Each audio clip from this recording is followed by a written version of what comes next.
So in line 3 of Psalm 45, he's saying, gird up your sword upon your thigh, O mighty one, with your glory and your majesty. And so who are they talking about? Well, let's find out in Hebrews 4:12. That says, for the word of God is living and powerful and sharper than any two-edged sword, piercing even to the division of soul and spirit and of joints and marrow, and is a discerner of the thoughts and intents of the heart. All right. So now we know what that says. Now, this gives us a couple of reference scriptures. Hebrews gives us a couple of reference scriptures to Psalm 147:15.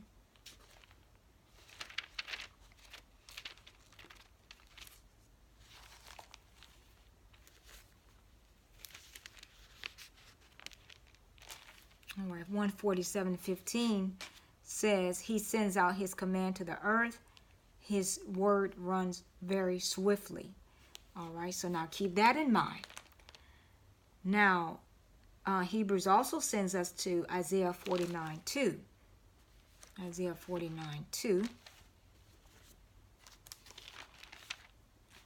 That says, and he has made my mouth like a sharp sword, and the shadow of his hand he has hidden me, and made me a polished shaft. In his quiver he has hidden me.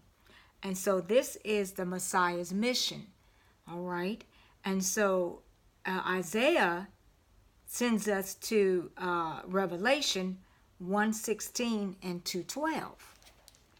We're going to have a lot of reference scriptures and a lot of cross-reference scriptures as well. And we're really going to need it because this is it's a wordy psalm, and it's a lot going on in it as well. Remember, it's a maskil, and so the maskils, it has that skill, it execute that skillful tone, and so and with it carries a lot of imagery and a lot of information. All right, so let's go to Revelations 1:16. And it says, he had in his right hand 7 stars. Out of his mouth went a sharp two-edged sword, and his countenance was like the sun shining in its strength. And so that's talking about Jesus. All right. Now, it also sends us to Revelation 2:12. That says, and to the angel of the church in Pergamos write, these things he says, he who has the sharp two-edged sword.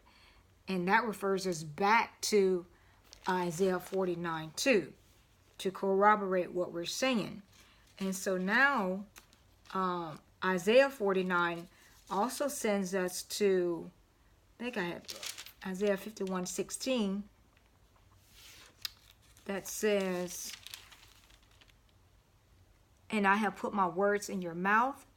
I have covered you with the shadow of my hand, that I may plant the heavens, lay the foundations of the earth, and say to Zion, you are my people. Now this sends us to Deuteronomy 18:18. Wow, isn't that something? Deuteronomy 18:18 that says, I will raise up for them a prophet like you from among their brethren, and will put my words in his mouth, and he shall speak to them all that I command him. And who is that? Who are we talking about? We're talking about Jesus. All right. And this is right here is a prophecy as well, because it sends us to Deuteronomy 18:18 sends us to John 4:25. See how they mention Jesus all the way in the New Testament? Jesus just didn't happen in the Old Testament. It says right here with the dialogue with the woman at the well.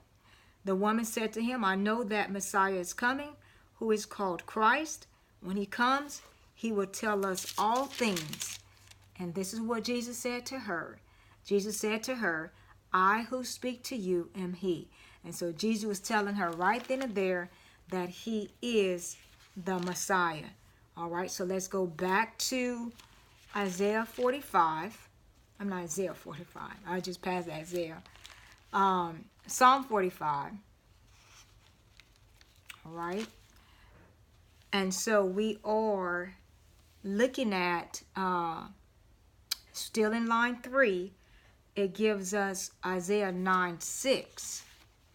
All right. Isaiah 9:6 that says, for unto us a child is born, unto us a son is given, and the government will be upon his shoulder.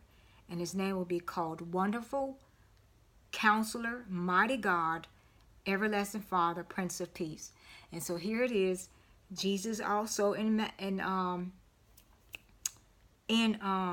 Isaiah, and it's prophetic because it's talking about the coming fulfillment of the Messiah.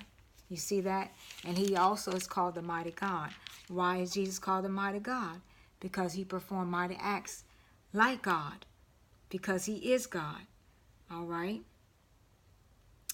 Okie dokie.